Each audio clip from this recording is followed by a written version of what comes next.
on this episode of the Soul Twin Stars podcast.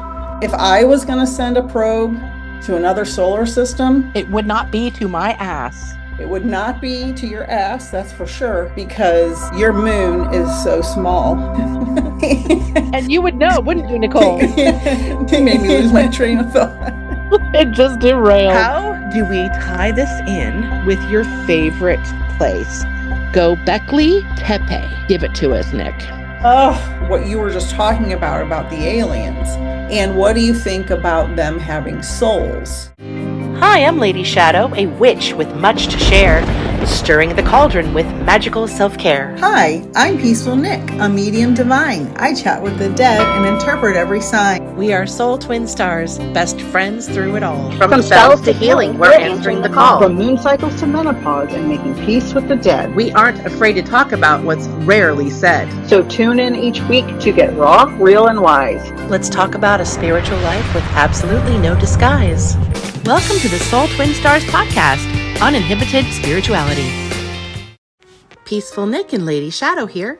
We would like to first and foremost thank our sponsors for this episode. Thank you to Beans and Buttercream Bakery. Delicious homemade treats shipped anywhere.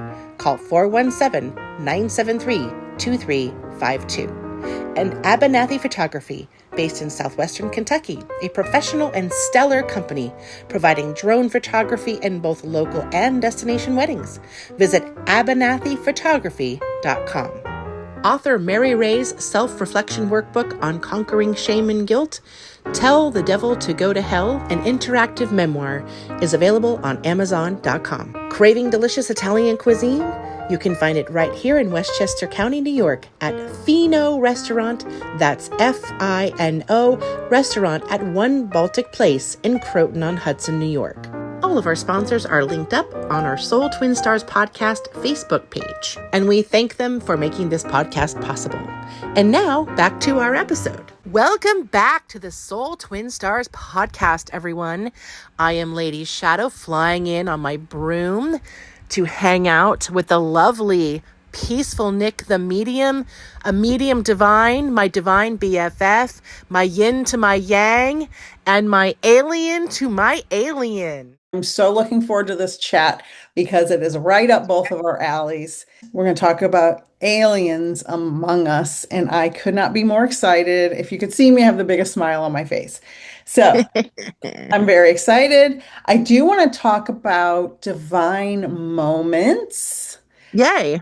I had a really cool moment. I mentor students. I do one-on-one mentoring. I've mentioned this before, and I do groups classes as well. And I have a couple of one-on-one mentees, and both of them came into my life around the same time a few weeks ago. And they are both on almost the identical trajectory with their spiritual journey and are both so motivated and so excited. And I connected them with each other, and they are just talking on the phone for hours at a time, sharing their experiences. And I couldn't be more grateful to have connected two people from very different parts of the world with each other on this journey. And I'm just thrilled because when you're on a spiritual journey and you feel like you're alone, right, very hard because you think you're crazy. But then when you have another person that's just on the same path at the same moment and you come in contact, it makes you feel like, oh, okay, I'm not alone in this. There are other people experiencing the same things. And it was just so incredible to hear back from both of them and how excited they are to know each other. Right. That is so cool. And boy, I can relate to the idea that when you become very spiritual and come into your own and you start getting really a lot of those kind of heightened ideas where you're handling life in that non-stressful, non-linear, and that panic where the groupthink wants you to be anxious with them and wants you to be depressed and stressed, but you're no longer that way because you're making different choices that bring you more joy. And the more joy you have, it's threatening to people in a way. And like you said, the more you grow, sometimes it's lonelier at the top than it is the other way around, because some of your friends just go, where are you going? Why are you getting these ideas? And why can't I access that shit? Well, you can, but most people are not interested in going next level. And I love to hear stories about finding their tribe. Absolutely. And it is the hardest part of a spiritual journey is when you realize your friends and you are having different experiences in this world, and you're going in one direction and they're going in another direction. Not that either's right or wrong. It's just you become different in the way you feel about things. And Yep. so you tend to have discussions and feelings differently. And it can be very hard and traumatizing. I have a friend who has had two friends she's lost in the last 6 months due to this growth because she's growing in a different direction and they are not. And she's been calling me and telling me how painful it is. Oh, no. Yeah, it's hard to think very differently and see things from a different perspective because, in my opinion, in a spiritual journey, you're zooming out and you see things more widely and broadly and you have more compassion and empathy for the greater good and for the masses versus someone who may have a more narrow view, like they have tunnel vision about things and Mhm. they don't see the bigger picture. And so that's where a lot of people go through that phase. And then you have a breakthrough on the other side and you meet your tribe, like you said, and then you're like, oh, okay, this is where I'm supposed to be. Things shift and adjust. And it's not that you don't love your friends anymore, your family members. It's just things become very different in your life. And it goes back to the state of the world. Yes. Most people psychologically can be programmed and are programmable by the media and live in the constant fear state, the fight or flight. They want you there. And it's up to you and your responsibility to say, that doesn't resonate with me. I'm not going to partake in all of that. And suddenly the others who have been partaking, which is again most people, and they see you pulling back and they see you taking a different journey, all of a sudden you're in a cult, right? It's you're in a culty mindset. You're not the person I once knew because what? Healthy boundaries? You don't want to go out drinking with us? You don't think that slutting around is fun anymore? Like it's a whole thing. And most people can grow with you if you're going up the ladder in the world with your friends. Sadly, even if they're growing with you spiritually, the physical world and the pressures of that keep people in the fear mode. And it's less and less attractive to hang out with people who constantly live in fear, right? Right. It's not as much Right. fun. I call people out on that now because I have a couple of people in my life that live in fear a lot. And I just say, look, I'm not living in fear. I'm not living that way. I'm going to Nope. trust the universe that I'm going to be guided. I'm going to be successful. I'm going to be abundant.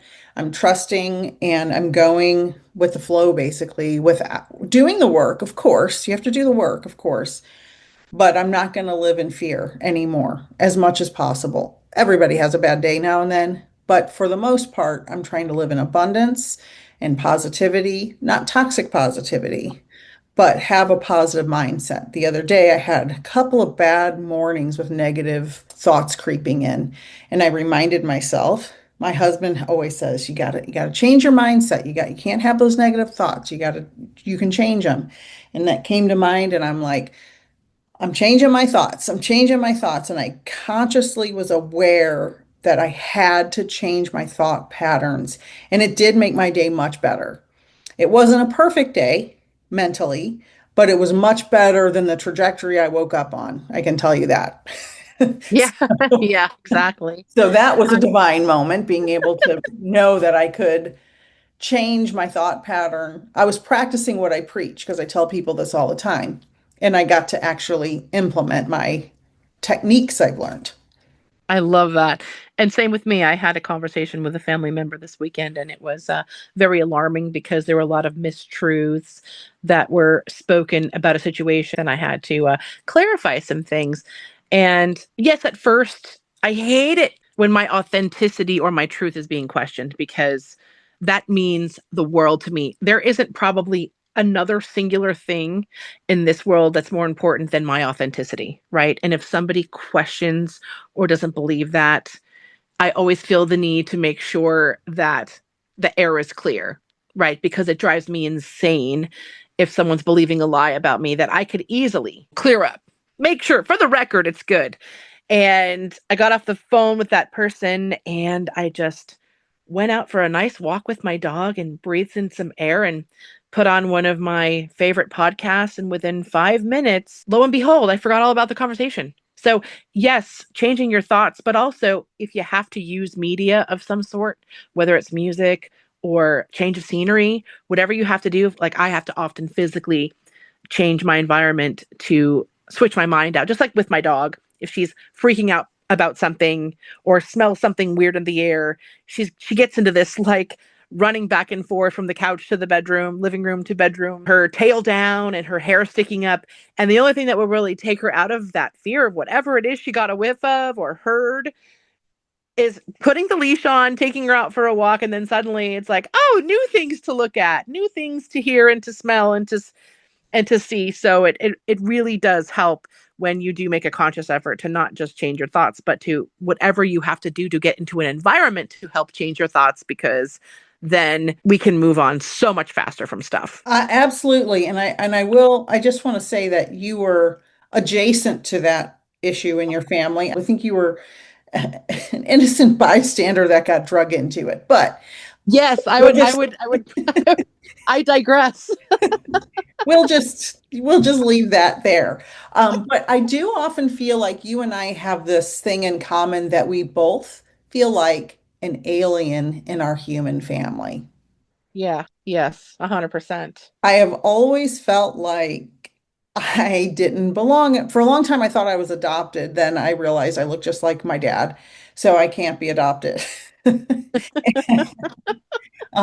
pictures of Oops. my mom pregnant with me, so I guess she gave birth to me. But I just always felt so different from my whole family. So and I work for a Mars organization, and we call ourselves Martians. So that's kind of funny that that kind of was cohesive in my life later. And there's a lot of alien information out there, a lot of misinformation about aliens, a lot of unknown information about aliens, a lot of hidden information. And I think that tonight we're going to delve into a lot of really cool stuff about these things. I first want to talk about the alien invader that is hurtling through the solar system as we speak, the Three-Eye Atlas comet, which is the third known and confirmed visitor from another solar system. And that's a scientific fact. This is not a theory. This is not a conspiracy. There is a comet hurtling towards the sun very, very fast that came from another solar system. So it's literally an alien object. That doesn't mean it has aliens on it, but alien means from another world, right? So it's coming from another solar system into our solar system very, very fast. And so there are a lot of theories by scientists like Avi Loeb, I believe he's at Harvard, that states these objects like Oumuamua that came by a few years ago, that they say maybe probes from actual alien civilizations. What do you think Yep. about that? Yep. Well, first of all, for our audience, which isn't going to maybe fully comprehend what you just dropped about what this comet is and what people are saying it is, can you just give everybody a little bit more on what it could be made up of, what it should look like, how they Okay, found it, and how they have proof that it is from another solar system? those are all great questions. So, for those of you who don't know, my background is in astronomy. I've been working in that field for decades. So I have a lot of information in my head about all of this stuff. So, when things are native to our solar system, they have certain paths around the sun and they have certain speed limits. These objects, like this new comets are giant chunks of ice. This one's about 4 to 7 miles across, which is pretty big for a comet. If it hit Earth, boom, like the dinosaurs. That's what killed the dinosaurs, a 6 mile wide comet. They think that it was a comet. If it hit Earth going at the speed it's going, bye bye. Good night. Yep. We're Yep. gone. Yep. No questions about it. Humans will no longer exist. However, it's not going to hit the Earth because we have fancy computers that can calculate trajectories. But it's a comet, which means it's a giant ball of mostly ice and dust. And comets that are native to our solar system, again, have certain speeds and certain orbits. Now, yes, they can be knocked out of orbit when things bump into each other, but they're not going to go so fast that they can't be captured by the sun's gravity. And this comet, Atlas, is going so fast that it's going to go right by the sun, and the sun won't have any effect on its gravitational pull. Like it won't pull it towards it. It won't change its trajectory. It is just zooming by super fast with no brakes. And that's unusual. And that's how they know it's going way too fast to belong to our solar system because everything in our solar system is bound to the gravity of the sun. And this object is not. So it's an ice ball, which is a comet. It's going way too fast. It's also at almost at the plane of the ecliptic, so like the equator of the solar system.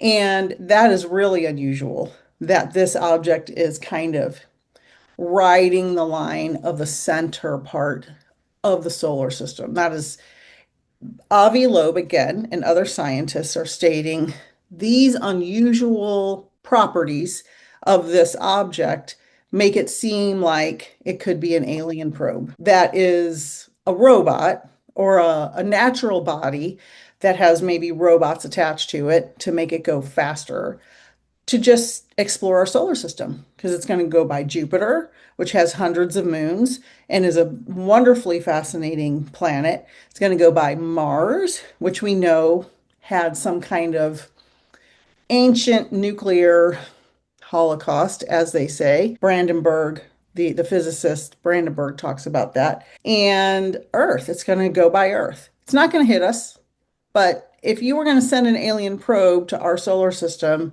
you would definitely want to go by Jupiter, Mars, and the Earth, and it's going to go by all of us. And then it's going to pass by the sun on October 29th. That'll be its closest approach to the sun, and it's just going to go whoop, right back out of the solar system. So, is it controlled by aliens? Maybe. If I was going to send a probe to another solar system, It would not be to my ass. it would not be to your ass, that's for sure, because your moon is so small that it wouldn't be worth probing. And you would know, wouldn't you, Nicole? And you made me lose my train of thought. It just derailed.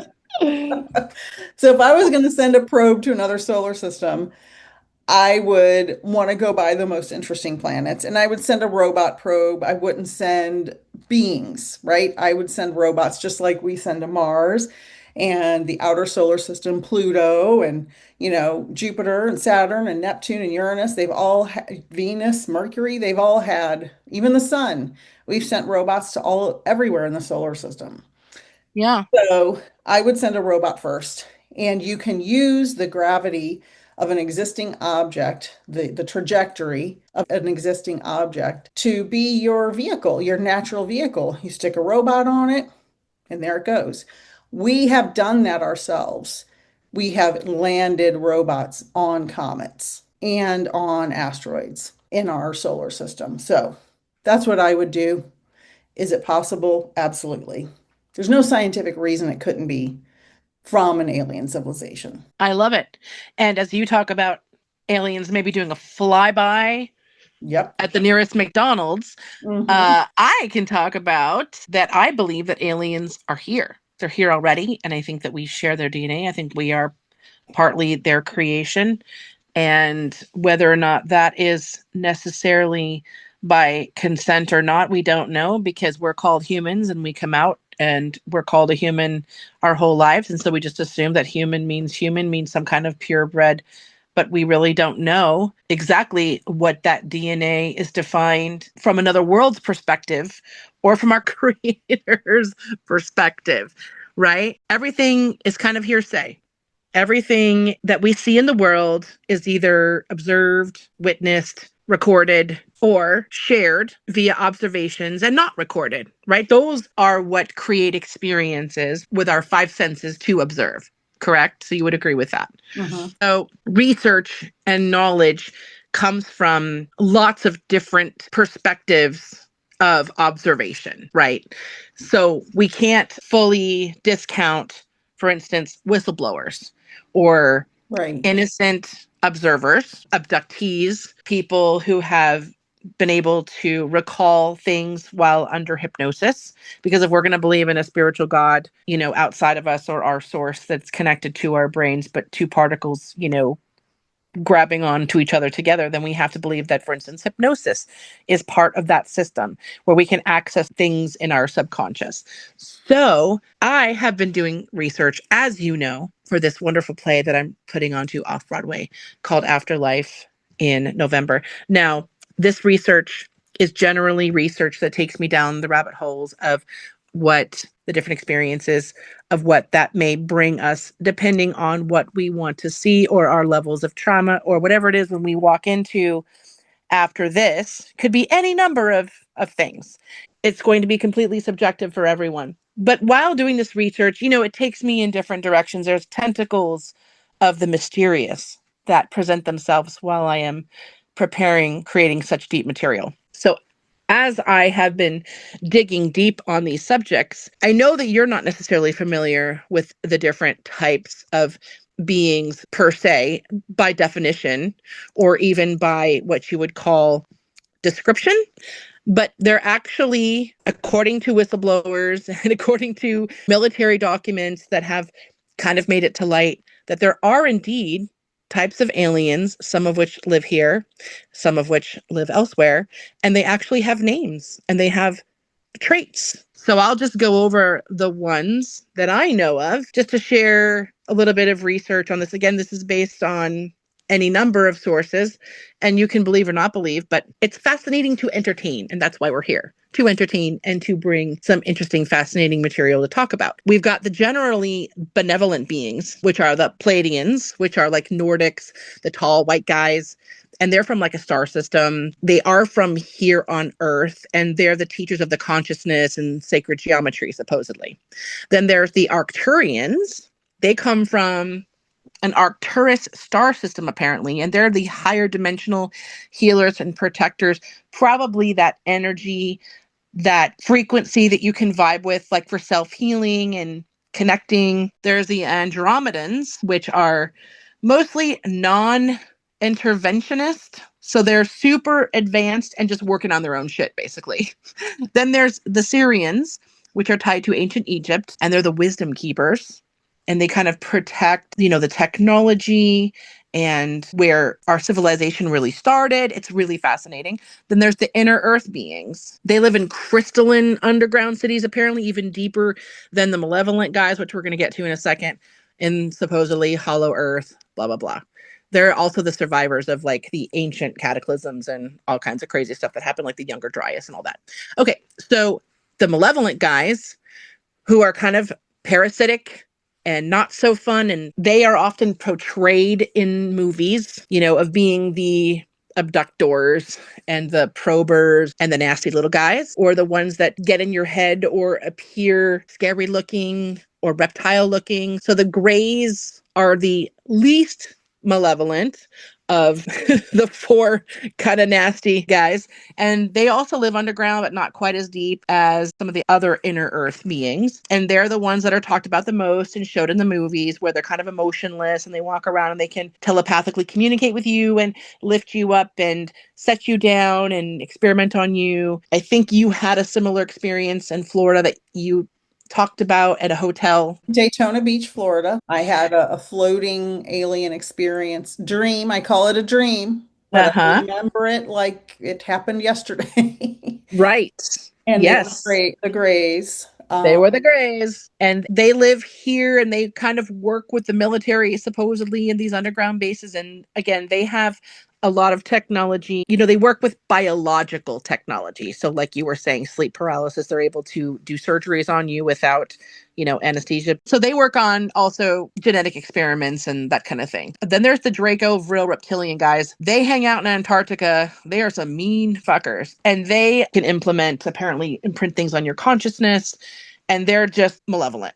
Hardcore. Then there's the insectoids, who are the overseers. They oversee what the reptiles do, but they're cold and detached observers. They're like the supervisors.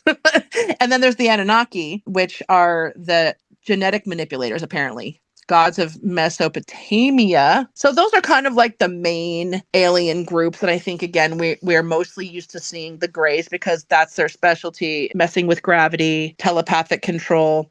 Not so much completely evil, but also not a being of light. With all those races, if these exist, that there's probably a hierarchy or what you call a faction, right? Of these races agreeing and disagreeing on how to run whatever program or whatever sector they live in, whatever they've been given. I'm sure they have disagreements just like humans do. And I feel like maybe we inherited an ego from these beings. You've heard of the reptilian brain, right? Yeah. You were using that very metaphor last week when you were talking about the animal brain. Right? Some Right. people say that that's the reptilian brain that came from these races. So with that presented, that they're actually named and described, I mean, again, this is just from whistleblower accounts and eyewitnesses. How do we tie this in with your favorite place? Göbekli Tepe. Give it to us, Nik. Oh, bucket list, Göbekli Tepe. I will go there someday. I'm going with you. For sure. Oh my God. I get shivers thinking about it. I love it so much. We have to tell the audience what it is because everyone's I probably am. just thinking it's the latest Turkish restaurant.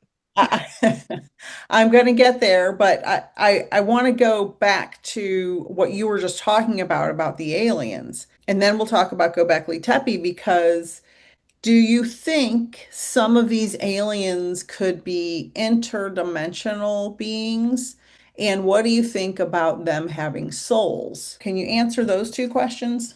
I think that any conscious being that is not electronic or artificial intelligent by nature may or may not have a soul, because I think that even AI is capable of creating synthetic souls. But if there's a being in which was produced by source, maybe, for instance, the good guys, right? Or those light beings, yes, I think it's possible. Absolutely. I think a lot of these beings are also just full on animal. Again, can you argue that every animal has a soul, or just the sentient ones, like a dog, like a cat, or ones that you can train to understand and receive love, right? Is it that it's a synthetic soul? Is it that it's a source soul? And which races contain which kind of soul? It's interesting because synthetic soul versus source soul reminds me of the question of is a virus alive or a Yes. cell alive? Like viruses are considered not to be life because they must have a host to survive. And an AI soul must have AI to survive, right? Right. It Or the can, technology in order right, to, right, yes, right. yes. But a source soul can't be contained, it can't be harmed, you can't do anything bad to it. It is, and it is forever, and it can do basically what it wants, you know? Right. Right. It And has free will. right. So that's interesting, the way you describe a source soul versus an AI soul or a synthetic soul. And it's just as interesting as you're seeing it from your side. Here's an interesting question. Which might have more meaning? An artificial being with an artificial soul, but the artificial soul is programmed only for benevolent and loving intentions. And then you have an organic soul from a human, or inside a human, that unfortunately has chosen and expresses itself through a malevolent energy. I explain it like this, and I just recorded a podcast that will be out next week with another creator. And we talked about AI, and I cannot say this enough. I cannot shout it loud enough, and I will believe this forever. AI is not a real soul. You cannot have a real soul with AI. You cannot communicate with spirit through AI. You cannot communicate with someone's higher consciousness with AI. You are not communicating with spirit through artificial intelligence. You're not. It's never going to happen. No, it's impossible. Not spirit, no. But Not but spirit. what if AI is what created? Now this is just for shits and giggles. What if AI created the source that we think is organic?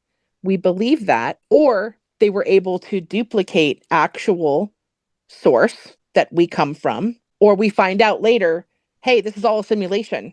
This is all a matrix. Everything that is source is still source, but it was created by AI. Therefore, AI is a piece of that source as well. What if, just what if, we found that out? Then that's kind of a game changer. That means God could be our creator via AI. Now, I'm not saying it could or it couldn't, or again, I don't know. Do any of us really know? But it's an interesting question. I must concede that is a possibility. However, there's a difference between God's AI and humans' AI. So even if God is artificial intelligence or run by or we are run by an alien civilization, that's a separate tunnel of information than what we're creating. And we're not plugged into that. Or are we? Because if love, Computers aren't. The computers aren't. I'm talking right, about right. the No, computers. yeah, tech, like machines, right, Right. right. There's But not, there's like a wall, like a firewall, I'll say, between yeah, God's yeah. AI, if it is an AI. But what if machines were able to splice the God particle and AI knows exactly how to duplicate love, which is what we consider source, pure love, right? That pure essence of divine spark. What if they were able to duplicate that? Because if there's But any what are the inkling of, parameters? So as put my scientist hat on yeah, and yeah, my mediumship hat. I have two yes, hats. I love it. Wear all the hats, girl. I got all the hats on. But what are the parameters for love? So you have to define it before you Yes, can say it because I love my husband and I love my kids and my grandbaby and my friends, and no computer's ever going to make me feel what they make me feel. It's different. A computer can tell me all kinds of things, but it's not the same. It's not right. the same. To me, it's not the To same. you. Yes, yes. But And if remember, somebody is in love with a computer person, that's not a real person, period. it's not a person on the other side, but it's real for the person experiencing it because you and I know that our brains can be tricked to Yes. believe that whatever it thinks is real is real. So for us, or for anyone who wants to fall in love with a machine, and listen, it's a free country. If you want to For fall in love with now. a It's a machine free and country you for now. right. P.S. Yeah. So it is possible for a human to indeed trick their brain or to convince their brain that that relationship is real and therefore it becomes real to them because AI, in just its mere essence of talent to mirror back to a human what they are seeking, whether it's validation, whether it's compliments, whether it's a fantasy, it doesn't matter. If that fantasy is being fed back into the brain and the brain believes it, then it's real for the person. So, hence the delusion, right? Right. But it's still real. It still feels real to them, even Right. though logistically it's a machine. But everything in life that we love, right, is a machine. If you love your car, that's a machine. If you love your oven, that's a machine. It can't love you back either, but you are like, oh my God, I can't wait to get into my kitchen and make me some banana bread tomorrow. I freaking love my new oven, right?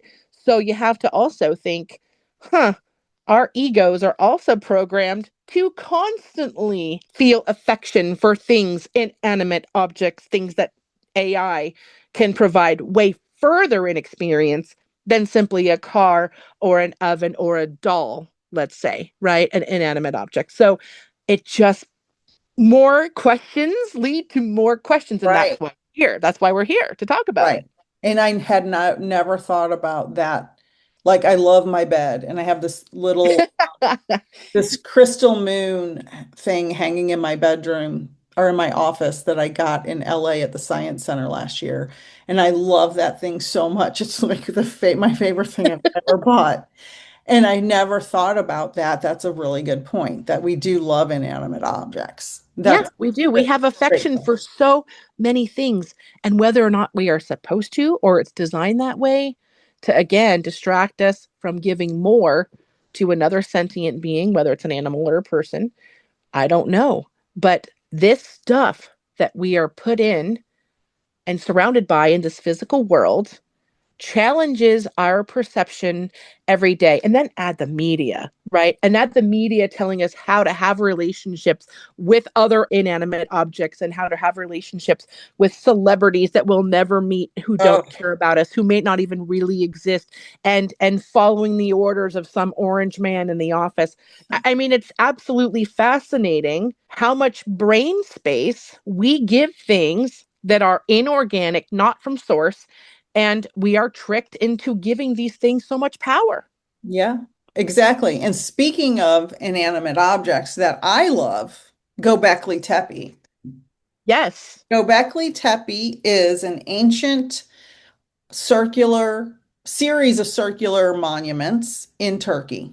And it was discovered in 1996, give or take a year or two on that, by a person who just owned the field and was going to like go out and plant some crops or something. And there was a rock sticking out, and it was an unusual rock.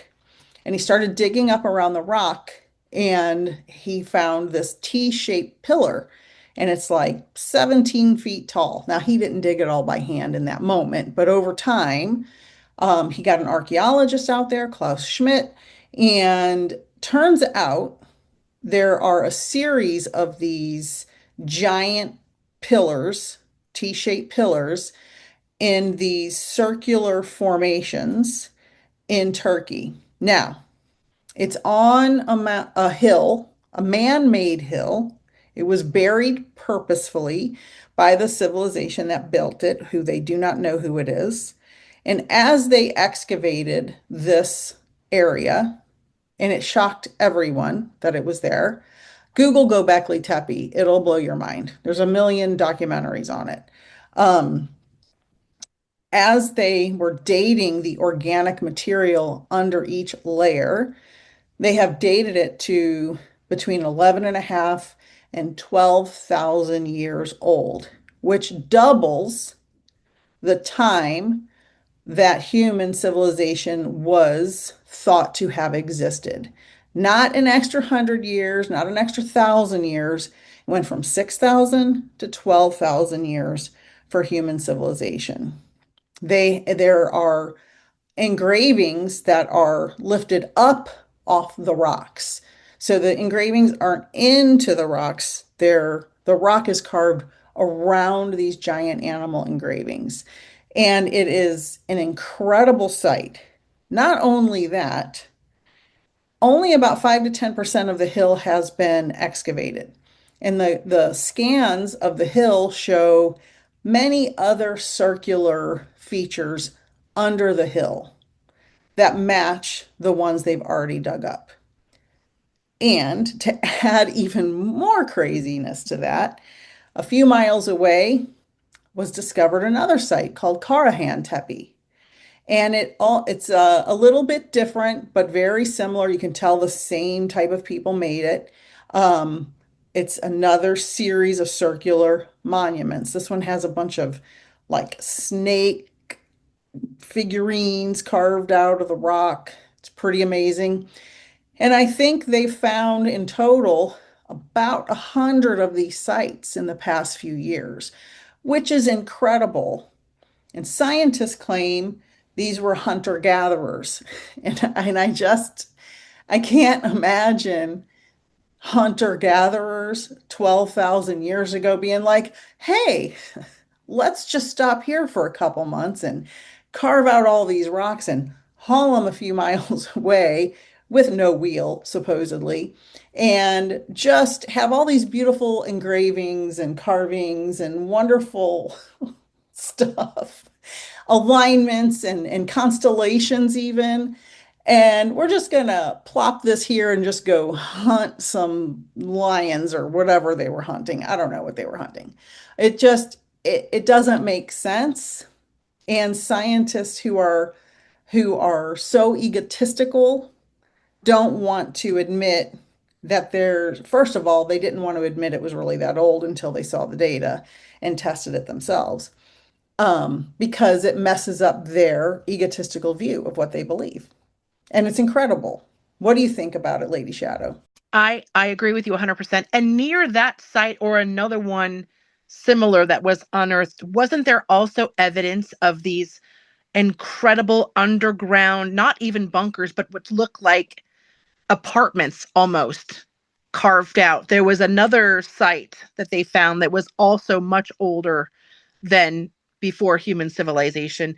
And it was before, I think, before the Younger Dryas had flooded everything out. But they revealed this very advanced structure within rocks that were built rooms after, like a skyscraper was carved out under the ground. There are many sites like that. Yes, exactly. And again, if you date back to what, like you were saying, the hunter-gatherer days when there was no technology at the time to do any of that, just like, I'm sorry, there wasn't the technology to build the pyramids like that either. But something had to have aided either humans, or there were aliens here prior, or another civilization who lived here, the giants, the Nephilim, whoever. That is unexplainable. And like you said, are we ever going to get answers? Because if current scientists can't acknowledge the facts in front of them, how do we get them to speculate further, deeper to what the truth is?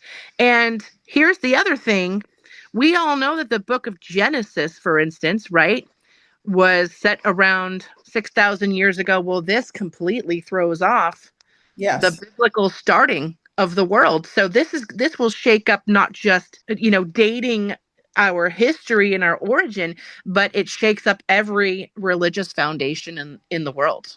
I, I, I have so many things to say. First of all, I heard a creator today say, you want to make waves at a Christian meal with your family? Ask them what who was talking to Christians before Moses and before Genesis. Right, Who was talking exactly. to him? I mean, I thought, oh my God, that's a great question.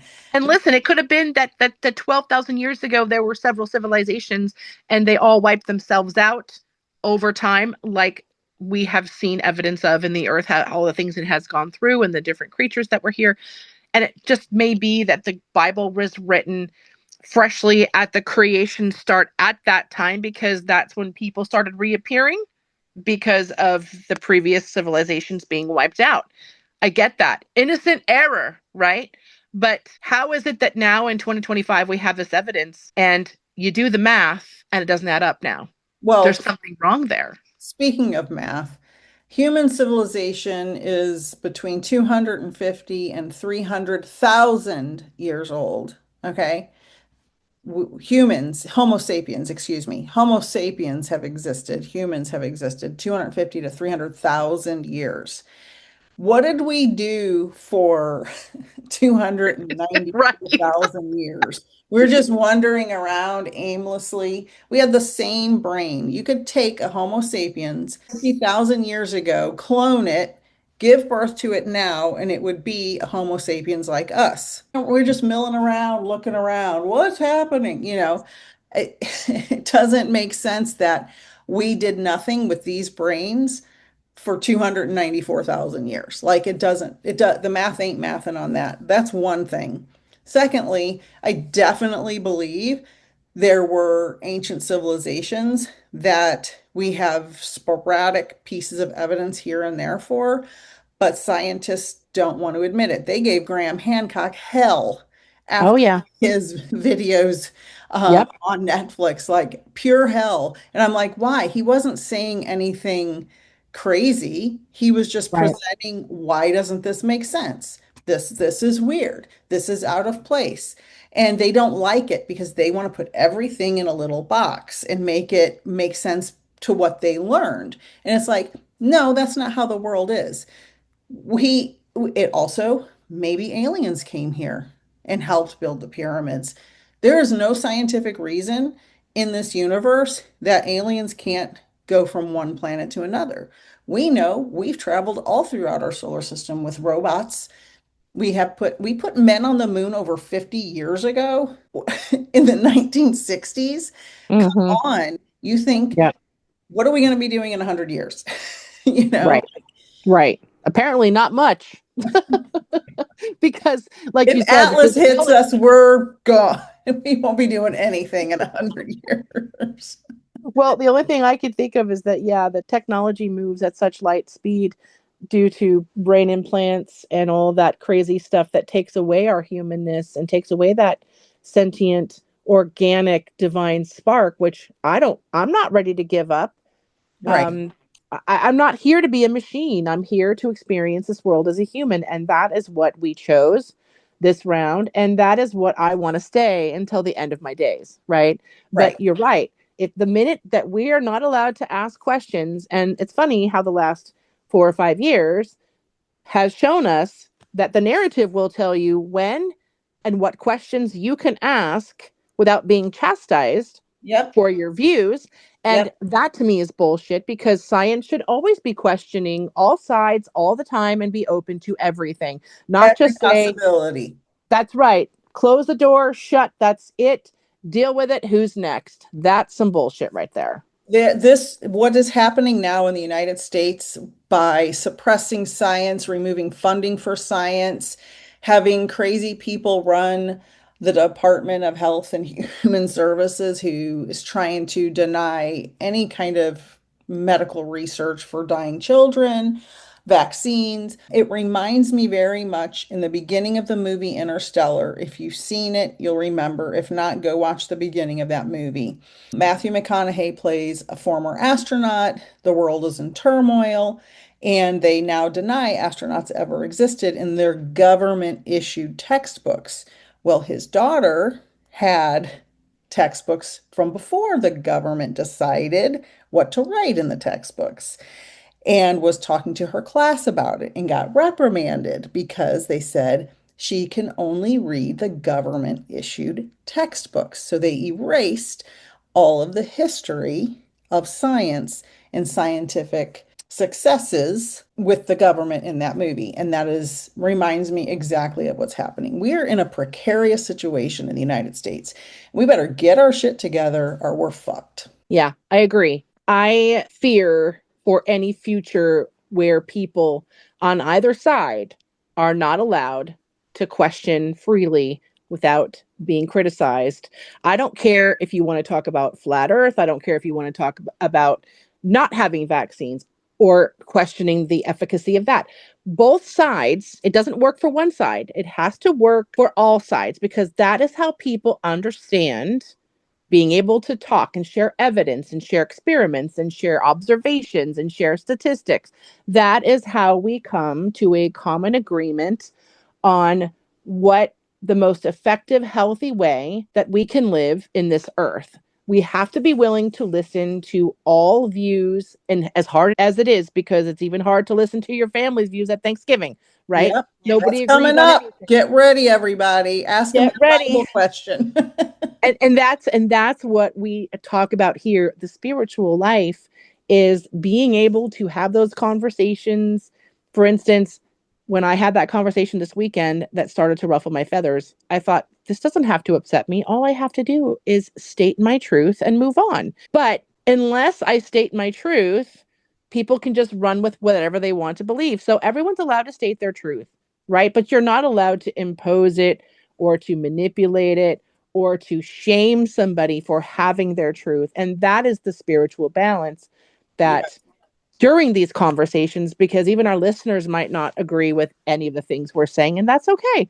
Everyone's allowed to disagree and have their opinion, but we are certainly allowed to talk about it and should be especially if it's a respectful conversation, should be able to express ourselves, without inhibitions. Exactly. And we all should have the information presented to us. And the problem right now is there are people who enjoy willful ignorance and don't look at the facts and decide just because they heard it on social media or their favorite creator said it or the news said it, they decide what is true without doing any research. And the problem now is there's so much false information. Now we have AI generated videos of leaders of corporations and leaders of countries, and now it's getting harder to discern what is real. And we have to really do our due diligence as a society. Like I've said so many times, we are sociologically ignorant and technologically intelligent, and we need to get those things to match. I agree. And the other thing is, you're damned if you do your own research, you damned if you don't. But honestly, everybody's going to resonate their truth with what they go out and find authentically with an open mind and an open heart. And like you said, there are things that are out there that are labeled as facts that are not. There are things that are facts that are labeled as fiction. Right. And again, it's up to us to discern what it is that we want to carry in our brains as truth or fiction. If we're not hurting anybody else and our beliefs are what they are, because, there are so many perceptions in this world. And I think it's by design, Nik, that there is so much confusion about what is real and what isn't. It's almost like, if we conquer and divide with confusion, we can control people better, right? So how do you Right. control people is keep them in chaos and confusion. So yes, it starts with a spiritual mind, because you can clear out the noise and your truth and your perception of what you are seeking can come in clear if you can control your own mind and Right. what you're seeing and what you're expressing. And that's the thing. We have to control our own minds and not be sucked into something. And I want to say something about your truth and my truth and an individual's truth. Truth is not always a fact. There are facts and there are truths, right? Certain people think the truth is that, an alien landed on the White House lawn and made a big statement and Hillary Clinton had alien babies, right? That's the truth to some people. Are any of those things facts? No, those aren't facts. So people can believe something that's their truth that can be very different from a fact. And we have to keep in mind that facts are important when we're running a society. But here's another interesting mind bender right here. If you listen to any of these guys that talk about, simulation theory, it literally is an individual experience. It's our brains are rendering our environment and the people in it and the facts versus no facts, all of it, right? Like, just comprehend that for a second, that each person's brain is its own video game. It's absolutely fascinating. Another interesting fact a scientist released a couple of weeks ago in an article was that they found binary code in DNA. We very well could be synthesized AI, and that human DNA isn't really human DNA at all. So again, until somebody can come down from wherever, bring us some kind of magical absolute, we still don't really know who we are, where we came from, what we're made up of. And people can't even agree now, scientists, on when civilization started. Right. So, And in the end, it's just like chaos. It's like the 3-body problem. that's a Yet, real thing, though, actually. That's a oh, real no, I know it is. Absolutely. That's why it's so interesting, because there's a hell of a lot more 3 bodies going on in this chaotic world. And a lot of it just cannot be explained so scientifically and so easily. I think science is also changing with technology. Yeah. And I think that people are controlling, again, what knowledge and information is fact and fiction. As you Yep. know, that's Yep. all changing every day. So it's almost like we are slipping in to a different timeline where things are not recognizable like they were 15, 20 years ago. Yeah, and I agree with that. And I want to say something about the DNA, which most people probably don't know. It's a quaternary code, which is 4 instead of 2. And did you know you can embed millions and millions and millions of pieces of information in a single strand of DNA Yep. and save it like you would a computer chip? Yep. So we have that going for us, right? So Isn't that crazy? I think about, well, maybe we're just a biological machine that somebody put DNA in and gave us a brain. Yeah. To see it, to experience it. Yep. To Yeah. perceive. So, Mhm.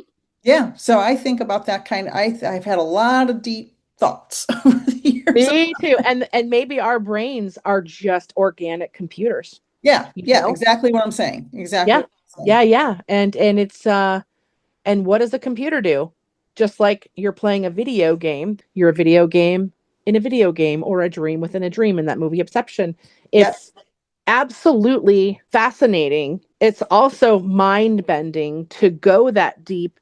But when you connect with your source, I think that you want these answers. We seek these answers, and connecting with source helps us sift through these answers, like these wonderful conversations that you and I are having, and the way that their audience is going to be thinking about what we're saying. And that is the whole point, right? Is to ask questions and to get in touch with our source and to let source guide us through the most rich and fulfilling experience that we can have while we're here.